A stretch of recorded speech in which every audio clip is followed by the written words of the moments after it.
Hello, everyone. Welcome to Carrow Road. It's warm enough for me not to wear my hat. That's a good starting point, really. Here's the scoreline. Norwich have lost here to Aston Villa, 2-0.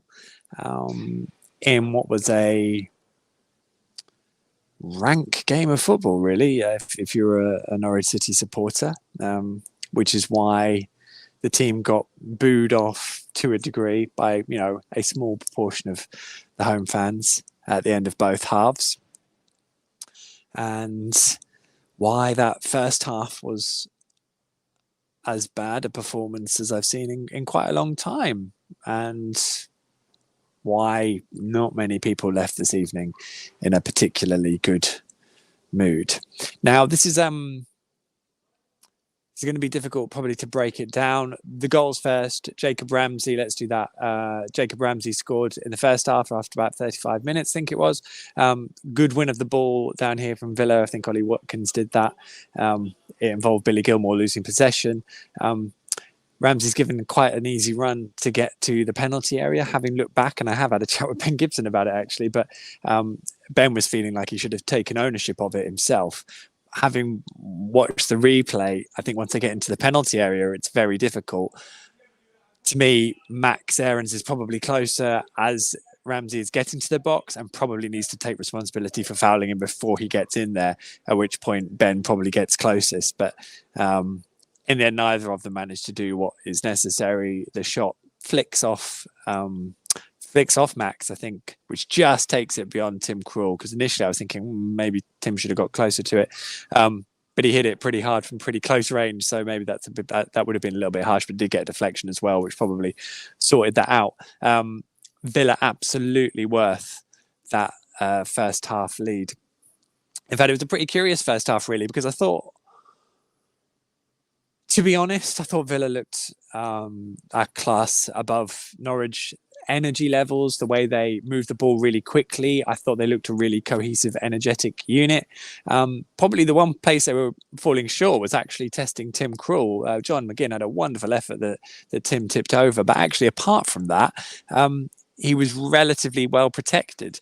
But the problem you had is that Norwich all over the rest of the pitch were pedestrian and just second best. And this is probably one of the worst attacking sides I've seen in a long time, and just in terms of how they're trying to score goals. And the problem is, you start distilling it. Norwich have scored once against 10 men, and then the 2 goals they got against Southampton, which, when we now distill it, 2 headers, and the goalkeeper probably should have saved both goals, really. So, no, not ideal in terms of Norwich's goal scoring record. And in truth, they can do whatever they want. Dean Smith can try and do whatever he wants from anything he does tactically. If they are literally incapable of scoring goals, then it's going to be a big issue. Second half was a better performance. Just had a little bit more energy and a little bit more dynamism. Wouldn't have been difficult. Kenny McLean got on the end of a poor back pass, did like he was going to be in, and could have just taken it round Emi Martinez, but instead kind of sort of tried to prod the ball one way and tripped over himself, and that chance was gone. And then we ended up with Villa in a couple of minutes from time, securing the 3 points, with Billy Gilmour playing a very hopeful, probably slightly erratic pass from deep, I guess, to try and set Teemu Pukki away, but it never really was going to work out like that. Villa recycled the ball. Chukwuemeka, I think, the substitute, only 18 years old apparently. He beats Billy Gilmour in a one-on-one duel, and then crosses nicely. And Ollie Watkins is on his own, basically, a few yards out, so isn't going to miss that sort of a chance. And he stayed on side very well. And once again, we're sat watching a team make a goal look relatively easy, which is something Norwich do not look like doing, which is making a goal scoring opportunity look easy.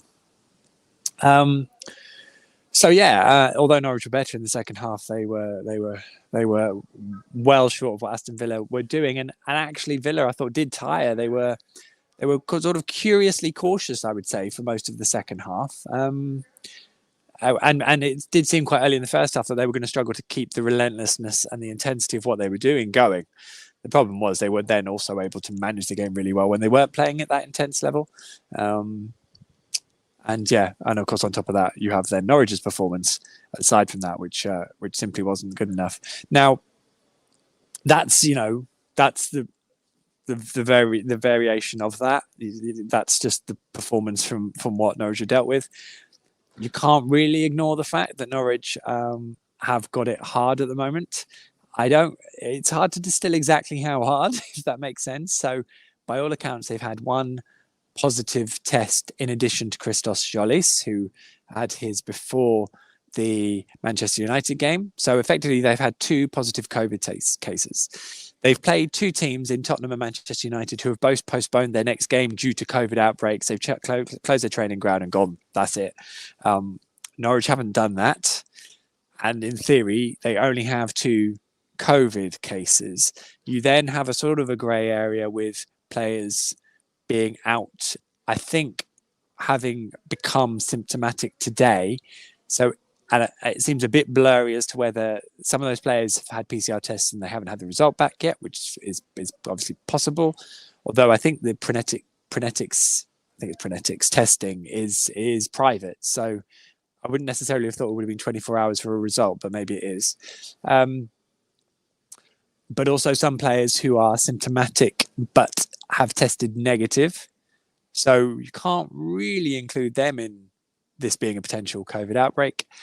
And maybe players being injured as well. There are a lot of players injured at the moment. So it's far from straightforward, which is probably why we're not at a position where Norwich they obviously spoke about whether this game should go ahead. The Premier League told them yes. We'll have to see what the next 48 hours looks like in terms of whether that continues to be the case for the trip to West Ham on Saturday. Obviously, what we also had was injuries. Ozan Kabak had cramps in his shin. Doesn't sound like it's particularly bad, but it did mean he had to come off during the first half. Obviously, Norwich already without a lot of centre-backs. And therefore, we had Jakob Sorensen, who'd done okay as in a holding midfield role for once. He's just not got you're relying on him to move the ball and to read the game well. You can't rely on him driving forward and having the pace that's going to enliven everyone. So, that probably wasn't helping the general lethargy across the side. But he then dropped back into centre-back and did okay. I don't really think anyone did okay today, really, in truth. And we had Sam Byram for the first time in almost 2 years playing in holding midfield. I mean, he got a booking for one really heavy touch and then a lunge because he'd lost the ball. I felt for him because he's quite clearly not ready. The guy's played 70 minutes of under-23s football in one appearance. There's no way he should be coming on for a Premier League, another 70 minutes or whatever it was today. So fair play to him because he did pretty well given those circumstances. And, can really not do much about tonight. But around the pitch, I mean, I did feel, although Brandon Williams' pace was clearly useful when dealing with Matty Cash in the first half early on, I saw those moments and thought, well, it's probably good that Brandon did come back into the team. Then in the second half when Orange were on top, they really clearly lacked some natural left-footed width on the left and then missed Dimi Yanulis. So probably a classic Norwich situation of having 2 players where you'd like to knock them both together, and you probably have a pretty decent player as one player if they were the one and the same with 2 sets of skills or 2 skill sets. So that's that. I mean, Teemu Pukki had nothing to work off really all night. Todd Cantwell came into the side. So, of course, let's list them. Josh Sargent was missing. Lucas Rupp was missing. Pierre Lesmelou was missing. It was a very young bench. Obviously, Grant Hanley is out for a fair while too. Todd had a disappointing game. I mean, it was probably marginally better than what he did against Southampton in that first half, but not by much. I don't know where I don't know where Todd's gone. I don't know what's I've written a piece for The Athletic. There's bits and pieces there as to why things have sort of unfolded the way they have, but he just doesn't look the same player that we saw last year in the Championship or 2 years ago. And in that kind of frame of form, I wouldn't play him. So I guess you have to work on the training ground to get that form back, but it's it's a worry because he was one of the few players who's got any kind of goal scoring pedigree at this level, and he's not scoring the way he's playing at the moment. Shemik Pueheta, I thought he struggled a bit more than the other week. Everyone seemed to be off their game. Everyone seemed to be at a far lower level. Dean Smith, especially in the first half, Dean Smith couldn't put that down to much. In particular, maybe it's a quality issue. Maybe I don't think it was necessarily a mentality issue, but it doesn't look great when you're turning it on against Manchester United, who, by the way, were far, far poorer than Villa today. Villa would have beaten United comfortably on that showing. So yeah, Shemek, I thought, was willing. He was running. He putting some energy in. I thought we saw one burst from Max Aarons, ironically, just before Villa scored, I think. But there just wasn't any energy in the team at all. And then once they went behind, I thought they struggled for belief, and some of the old issues came roaring back, and we were back in a bit of a hole, really. So it's hard not to be completely dispirited by what we've just seen. And I do think there's a degree. Problem is Norwich are playing huge amounts of catch up. And so everyone's like, well, this is a big game. Norwich have got to get something from this game. Norwich have got to win this game. This Aston Villa team is getting players back. It's not as bad as probably the table has made them look. They've still got a new manager who has clearly got something about him. This was a really difficult game, and I know Villa did tire, so it will be interesting what they do from here over their coming games. But I think they've got a bit more in them, if I'm honest. So we will see. But the reaction by the end was pretty grim, and the atmosphere in here was pretty horrible. And it does leave you sort of wondering what it all looks like as we move forward. And obviously, it's a very tricky game on Saturday at West Ham, presuming it goes ahead. And then we have Arsenal at Carrow Road here on Boxing Day, which, if everyone's up for it, they can really get stuck in. It's kind of one of those new no-lose situations again. But there we go. Dean Smith got some lovely songs from the Villa fans later on in the game. Obviously, he wasn't particularly in the mood to start acknowledging that, but I think it was nice that the Villa fans did that because they know who he is and what he's done for this club, because he's given them a huge platform to get to this point. And then we had Emi Buendia, who kind of got booed by sections of the crowd who clearly feel that he wanted out and made it impossible for him to stay. And that was certainly what was projected, the fact that he asked to leave. Said he would never play for the club again, which were lines that have come out from the Norwich end. And there's no doubt he wanted his Villa move.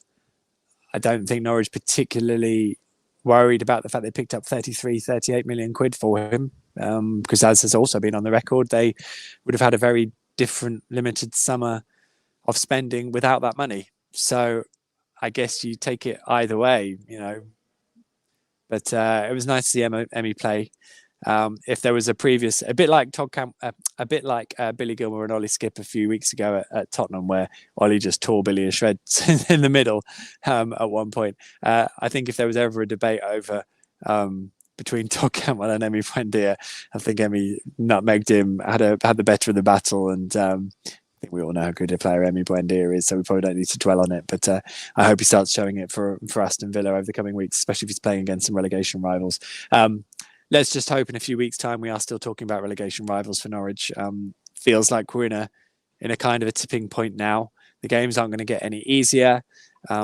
Norwich can't just fold without it having ramifications, and those ramifications will last a long time, because it feels like if they got relegated this season, there would be quite a bit of work to do.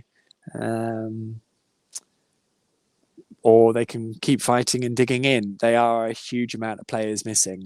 You can't ignore the fact that Matthias Norman, Milot Rashica are both missing tonight. They're now, 3 centre-backs down? Is it maybe 4 centre-backs down? So, yeah, it is 4 centre-backs down.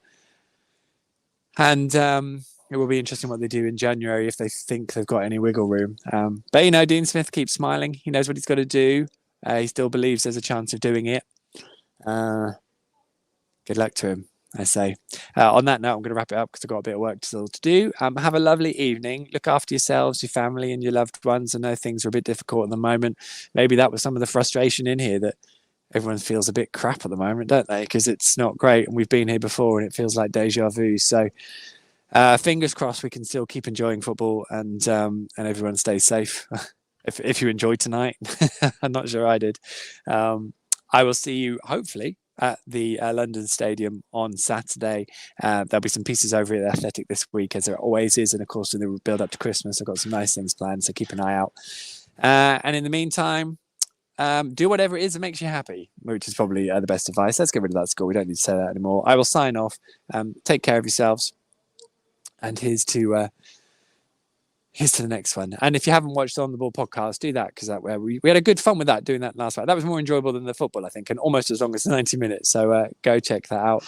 But yeah, me signing off. Take care of yourselves.